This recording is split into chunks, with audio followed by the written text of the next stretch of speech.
After 2 months tayo naghintay guys, dumating na rin ang ating tropa na galing sa ibang bansa at andito siya ngayon sa isla ng Boracay para mag-share ng kanyang blessings.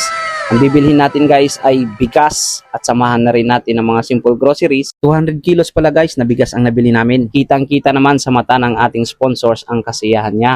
Sumunod naman guys ay lumipat kami sa grocery stores at bumili kami dito ng mga canned foods, mga kape, mga noodles, mga biscuits at kung mga ano-ano pa. By the way guys, itong grocery at rice po na ibibigay namin ay selected lang po ng mga deserved na pamilya na mabibigyan natin dito sa isla. Ang target po namin guys ay 60 na family po. Pasensya na po sa lahat ng abang dyan kung hindi po kayo mabigyan lahat. Malay nyo po may susunod ulit tayo na blessing na matatanggap. Kayo naman po ang sunod na mabibigyan. Bago po matapos ang bidyong ito, paki-like and share na lang po ng video at maraming salamat po sa walang sawang suporta. Shout out rin po sa ating mga followers dyan na nakakuha ng stickers. Bye-bye!